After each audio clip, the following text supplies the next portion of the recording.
Os mortos não deixamos vivos dormir, até que se saiba da verdade, não conhecer suas mortes e educar no desprezo à santidade da vida humana. Uma pura realidade no local onde a gente está. Um local assim que houve tantas mortes, mas que não foram em vão. Chegamos ao 5º episódio da nossa série documental. E vamos para a 2ª e última parte da Batalha do Irani. No 3º episódio da Guerra do Contestado. Todos na vala comum, pela morte igualados, nenhum melhor que o outro, aqui jazem abraçados. Isso é pra você, que acha que porque tem um carro melhor que o outro, porque tem um poder aquisitivo maior do que o outro, saiba que todos, na hora da morte, que a gente não tem como escapar disso, vão estar todo mundo dentro de uma vala, de uma cova. Aqui termina tudo isso. Eis aqui que surge o fim de um mito, de um líder dos excluídos, dos caboclos que aqui habitavam em nossa região, o monge José Maria de Santo Agostinho, morto no sangrento conflito do Contestado, no palco do Irani. Se de um lado morreu o monge, líder dos excluídos, do outro lado, por soberba, morreu também o líder das tropas governamentais, o coronel João Gualberto, que não quis aguardar 24 horas até a saída do monge José Maria e acabou também sendo morto no sangrento combate do Irani. João Gualberto e suas tropas aguardavam para chegar até a região do Banhado Grande de surpresa em sua base na região do Horizonte, em Água Doce, hoje fazenda da família Berton. É lá onde as suas tropas ficavam. E por Água Doce, na região dos Campos, ele também dormiu. Também pelos campos de Água Doce, foi por lá onde o corpo de João Gualberto foi trasladado até Curitiba. A 22 de outubro de 1912, o governo mandou atacar multidão, banida da estrada de ferro por estrangeiros, sem vencimento, sem terra e sem pão. Foi dessa forma que sintetizou essa grande batalha do Irani o saudoso Vicente Teles, um dos historiadores que abraçou a Guerra do Contestado.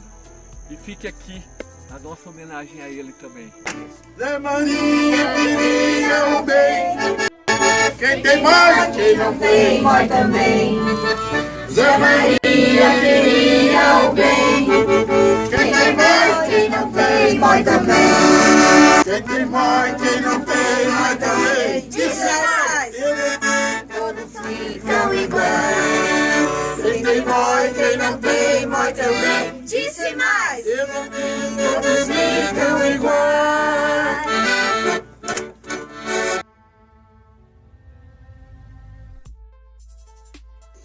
As marcas de bala que ainda estão presentes em butiazeiros, coqueiros como este, são exemplos vivos até hoje, há mais de 100 anos, desta sangrenta batalha do Contestado, aqui no Irani, que já foi território paranaense, mas hoje é Santa Catarina. No mínimo 21 corpos estão nessa vala aqui, Alveira. 21 corpos estão aqui, inclusive os militares que também tomaram aqui, né? Que foram muitos. Mas a maior parte foi dos caboclos. O Minha Água Doce apresenta mais uma série documental inédita, em parceria com a escritora Alzira Escapim. Série documental Videira, 80 anos de história. Estas importantes empresas da região apoiam esta série cultural e histórica. Ajude o Minha Água Doce a continuar contando a história da região. Faça uma doação.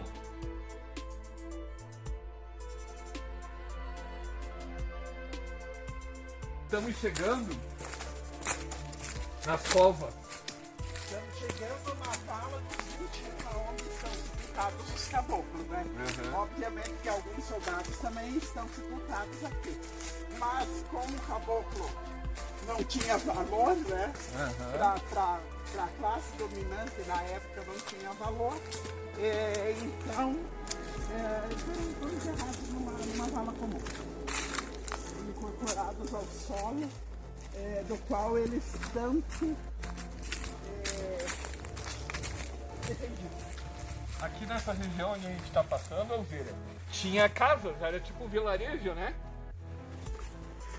Na realidade, ali onde nós iremos depois, ali na Cruz do Monge, na sepultura do Monge, ali existiu uma vila. E como eu falei, no final do século XIX, o monge João Maria de Jesus, ele avisou um pessoal lá do Rio Grande do Sul, que estava muito pobre, que aqui no Irani tinha terras devolutas e terras boas. Então de lá vieram muitas famílias, vieram dezenas de famílias. E essas famílias, elas chegaram aqui, como eram terras devolutas, terras do governo, elas arrancharam aqui, elas construíram assim, dezenas de ranchos, e a estes primeiros ranchos surgiram outras famílias que por sua vez construíram mais ranchos. Quando a gente começou a fazer esse trabalho aqui de pesquisa no Irani, as pessoas mais antigas que moravam, isso foi na década no final da década de 70, 1970. Então tinha muitas famílias que já não moravam mais aqui, mas elas vieram conosco e com o Vicente Teles para nos mostrar aonde que eram as casas. E na época ainda tinham os cepos das casas aqui, dos ranchos, né?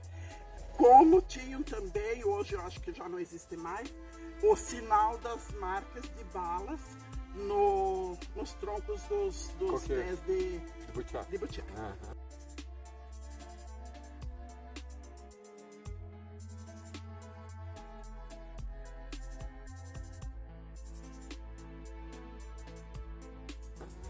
Então aqui, pessoal, vou pedir permissão para entrar aqui.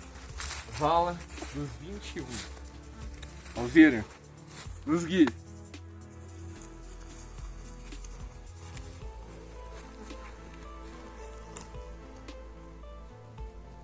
Eles dizem 21, mas nós não sabemos quantos tem. Entende? Como eu te falei, a guerra, ela passou a história sobre a ótica dos vencedores. Os vencidos não tinham voz e vez. Então, para falar da guerra, da batalha aqui do Irani. Só mais uma frase, ó. Todos na vala comum pela morte igualada. Nenhum melhor que o outro. Todos na vala comum pela morte igualados. Nenhum melhor que outro. Aqui jazem abraçados. Autor, Doutor Íris. Vamos até repetir, pessoal.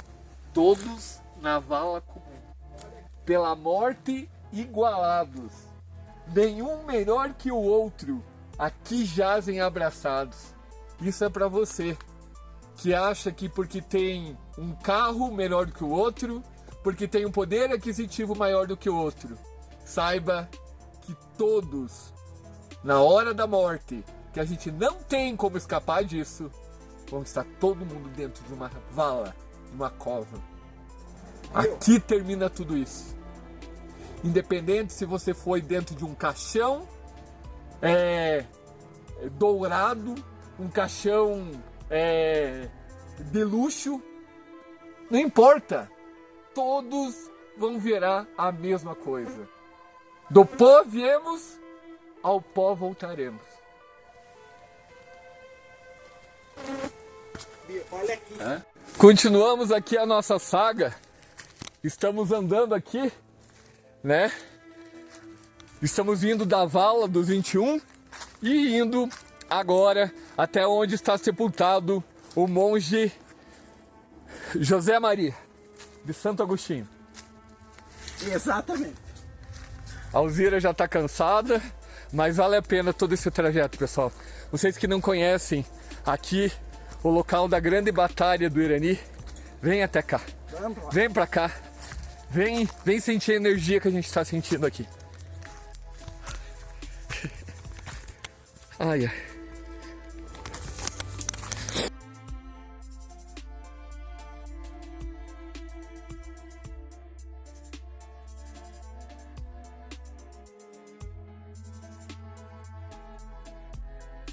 Aqui, ó, por ocasião da comemoração dos 163 anos de criação da Polícia Militar do Paraná, a corporação presta homenagem aos integrantes do então Regimento de Segurança, atual Polícia Militar do Paraná, que morreram há 105 anos no combate do Irani.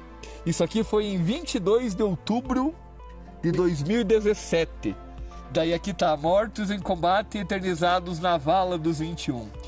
Sargento Joaquim Virgílio da Rosa, Sargento Luiz Pinto de Macedo, Cabo de Esquadra Marcelino Gonçalves Cordeiro, Cabo de Esquadra Abel de Jesus Marques, Anspeçada João Benedito Pereira da Silva, Soldado Romão dos Santos, Soldado Afonso Amâncio de Oliveira, Soldado João Abló, Soldado João Moraes, Domiciano Melo, Emídio Pedro, França de Campos, Francisco Gomes, Guilherme Santos, João da Cruz, José Quirino, Manuel Francisco, Marcelino Domingues, Miguel Vidal, Salvador Vidal, Valeriano Gomes.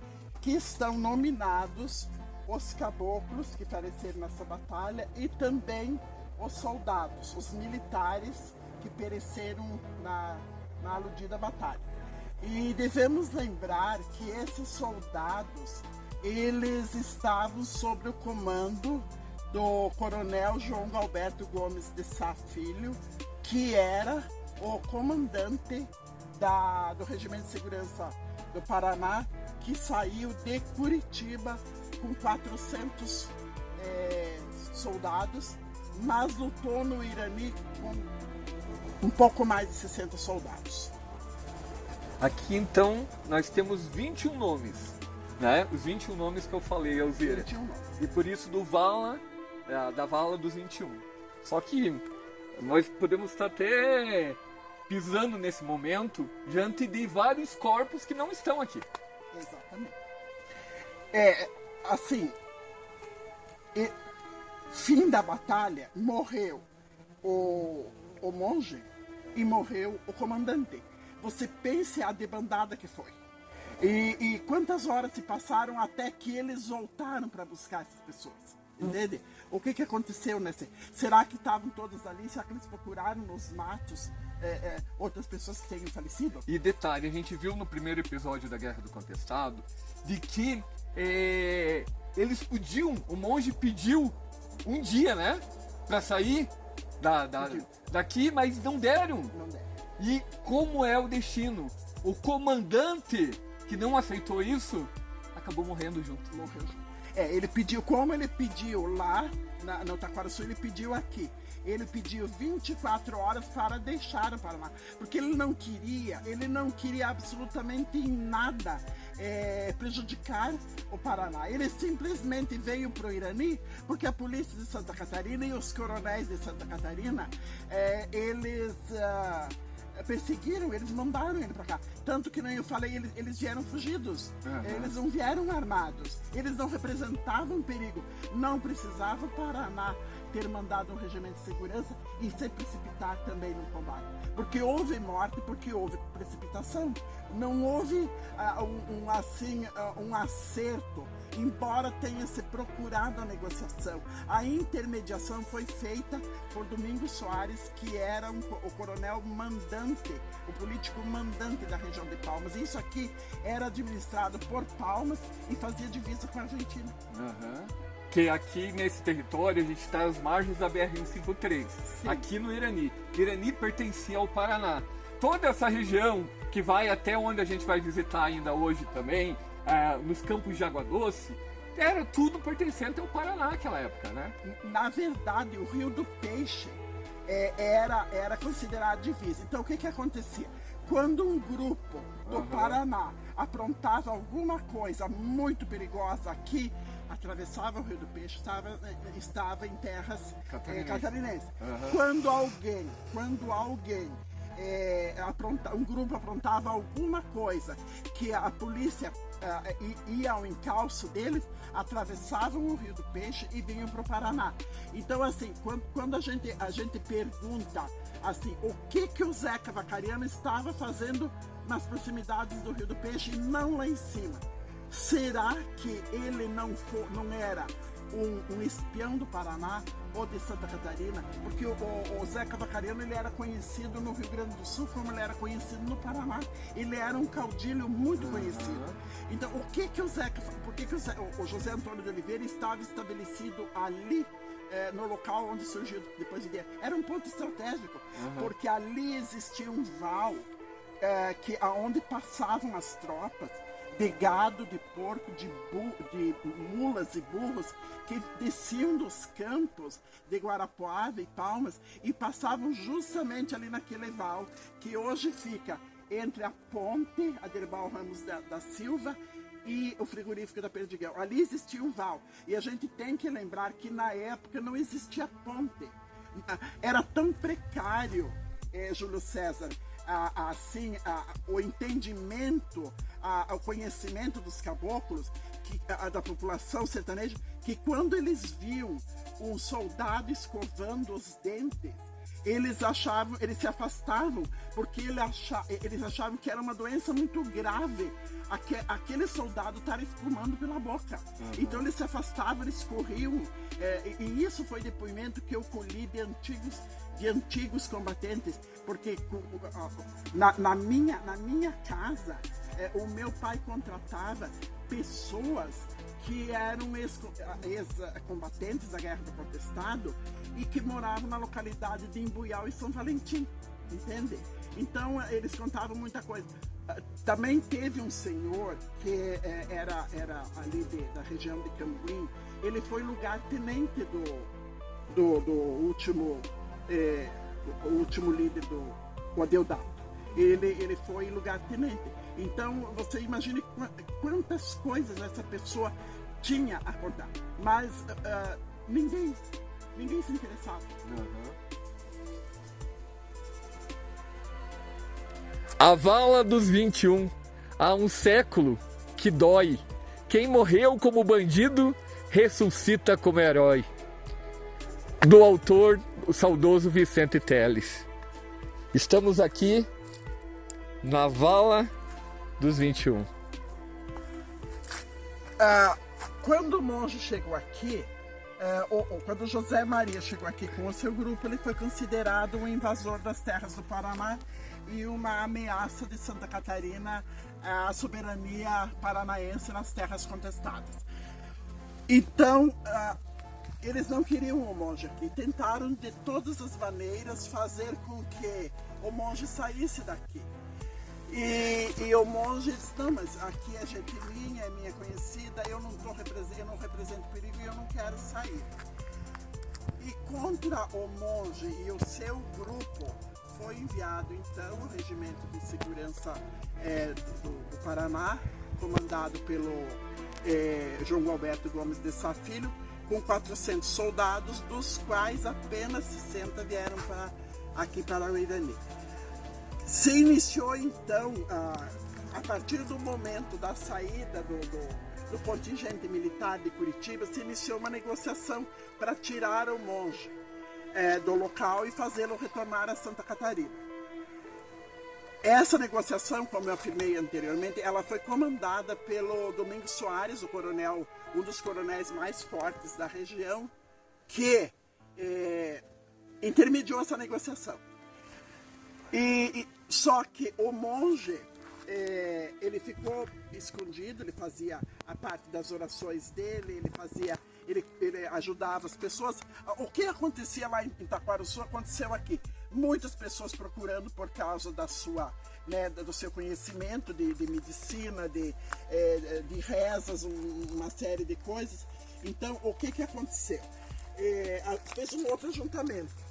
Nesse meio tempo, houve uma conversação entre o coronel Domingos Soares e o monge, e entre o coronel Domingos Soares e o João Galberto.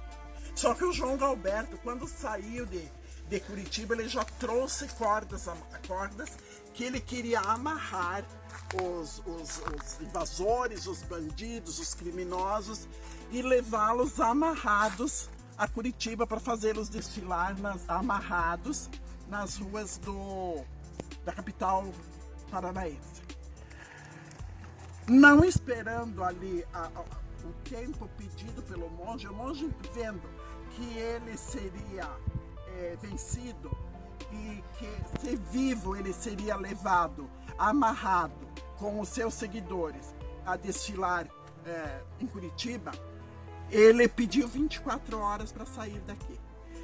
E o que aconteceu? Não foi concedido. Não foi concedido. A verdade é essa, não foi concedido. E o João Galberto, muito confiante numa metralhadora que ele tinha, que era a principal arma, ele resolveu atacar de surpresa. Então, durante a noite, ele sai do horizonte e ele vem para cá, no escuro, na escuridão, com as suas tropas, e levando todo aquele armamento, inclusive a metralhadora, que havia sido desmontada e estava no lombo de uma mula. Só que, quando eles foram vadear um córrego, eles não podiam atravessar. Eles simplesmente rodearam aquele córrego, e um dos soldados acendeu uma vela. E essa vela, a claridade da vela, ela é próxima à mula que estava carregando a metralhadora. O animal se assustou e a arma caiu na água. Encheu de água, de lama, né, a metralhadora.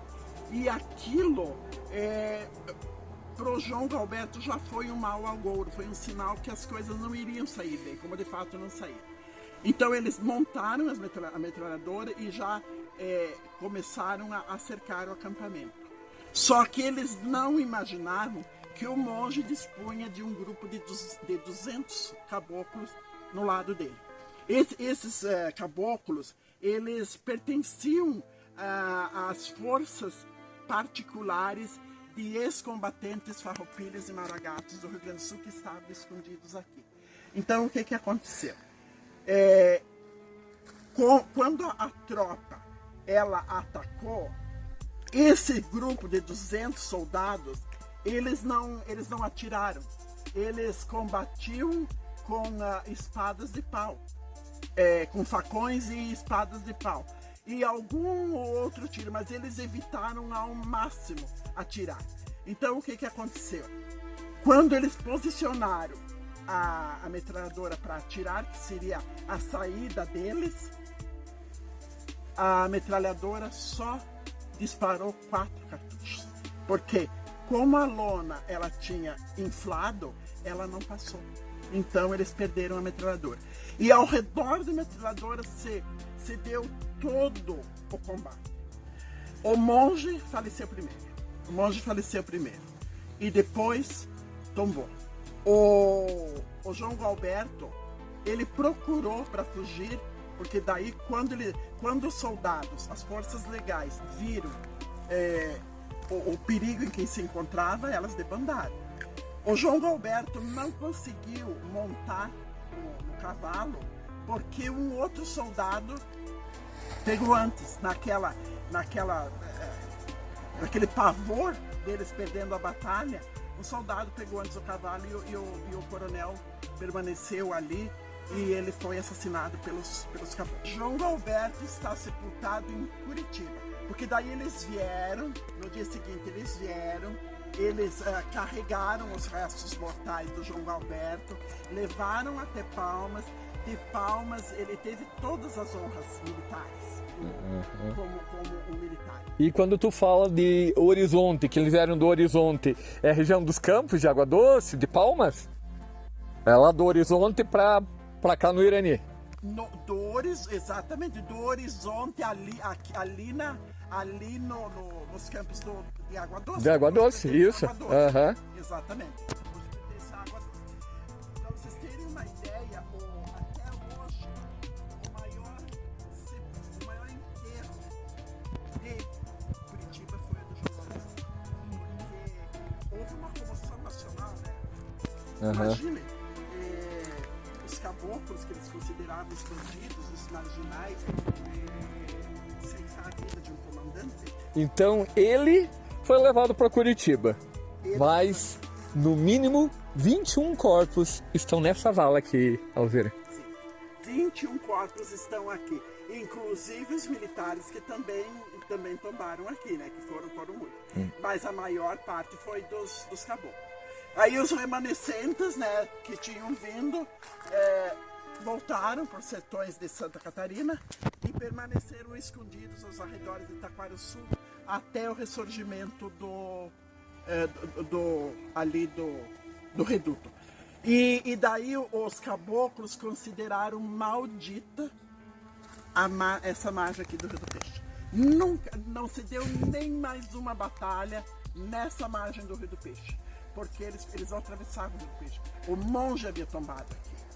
E nós lembremos que o monge disse, estão me expulsando para o Irani, eu vou para o Irani, vai ter uma batalha, eu vou morrer, mas depois de um ano eu volto para ajudar a comandar o exército encantado de São Sebastião.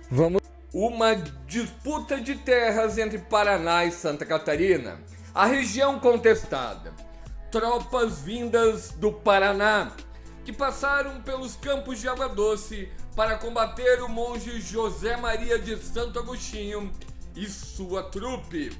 Esta metralhadora que falhou. Os caboclos contra soldados. Uma matança que poderia ter sido evitada, mas que culminou no episódio mais sangrento da nossa história.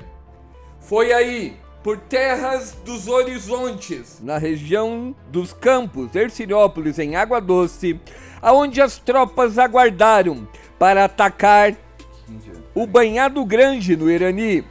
E foi também por esta mesma trilha do Horizonte que o corpo de João Gualberto foi transladado até Curitiba. Esse é o depoimento na íntegra do proprietário da fazenda Santa Belém de Água Doce, por onde as tropas passaram, Alceu Sapuriti.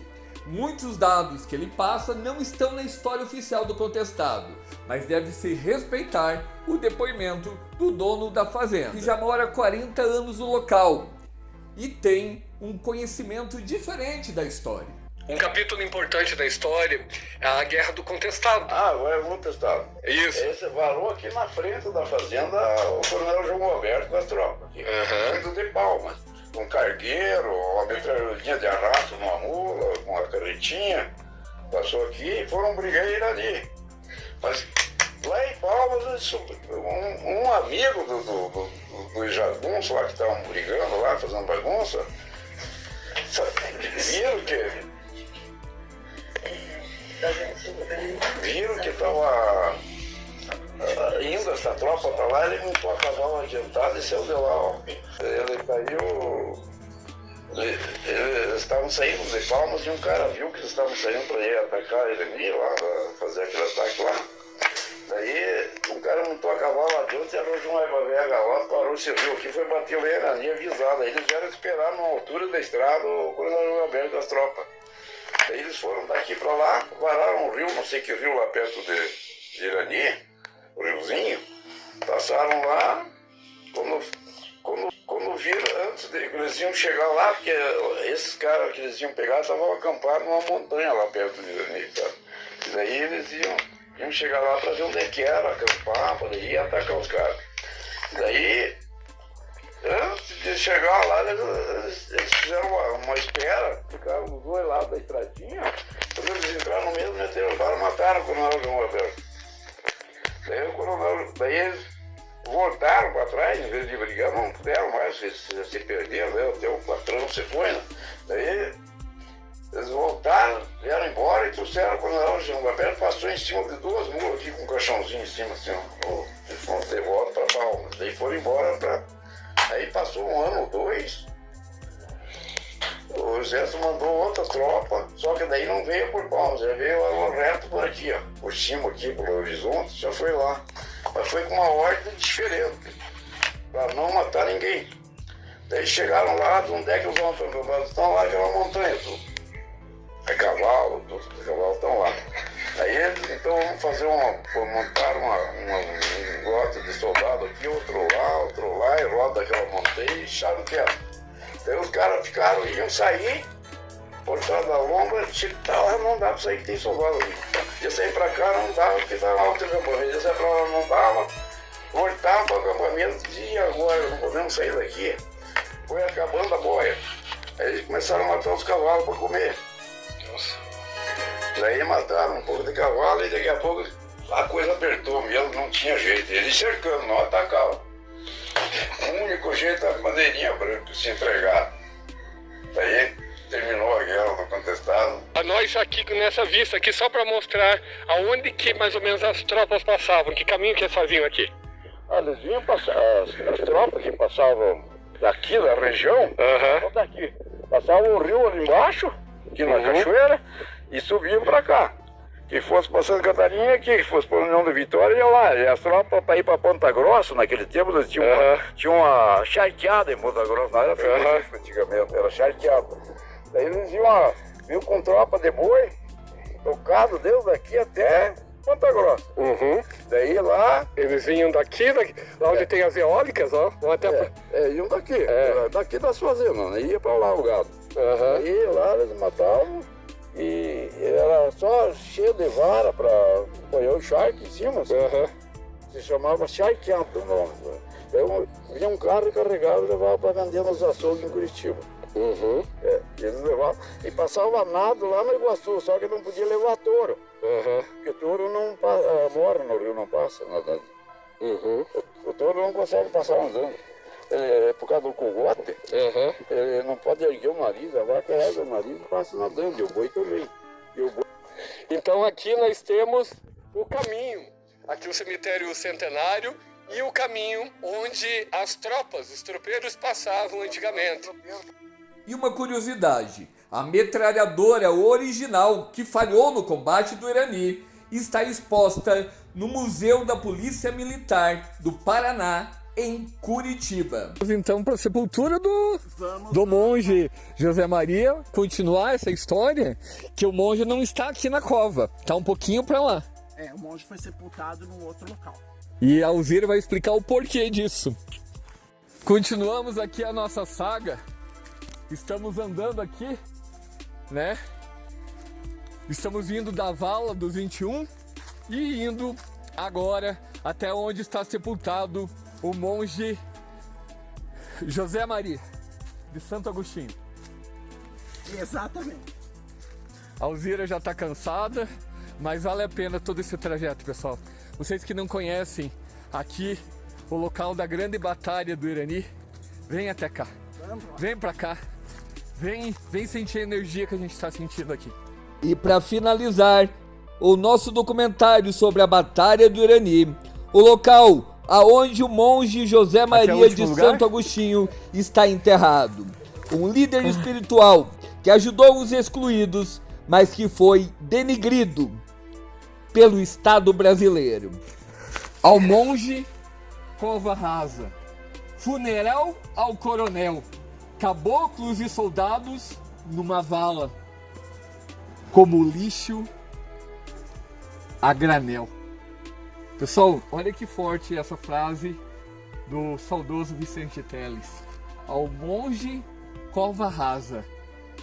O monge aqui, ó, sepultado aqui. O líder espiritual aqui da guerra do contestado. Monge José Maria de Santo Agostinho. Ao monge, cova rasa, pessoal. Funeral ao coronel. como a Alzira falou no seu depoimento, o maior funeral da história do Paraná. Caboclos e soldados numa vala, a vala dos 21 que acabamos de ver, pessoal, como lixo a granel. Pessoal, só quem realmente desconhece a história da Guerra do Contestado pode dar as costas para ela.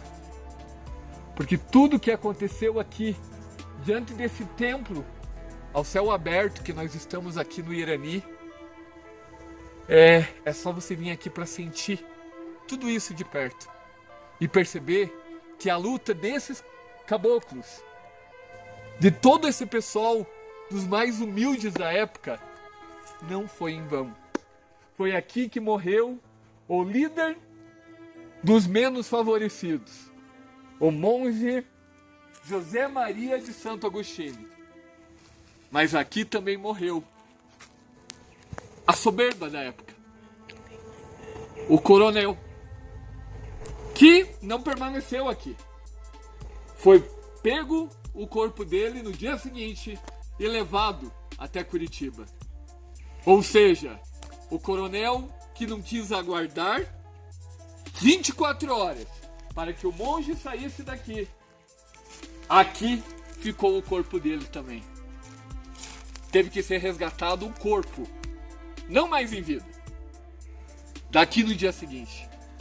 Ou seja, o monge Alzira, que lá no Taquaraçu já falou, vai ter uma batalha, eu vou estar lutando nela, mas eu vou morrer.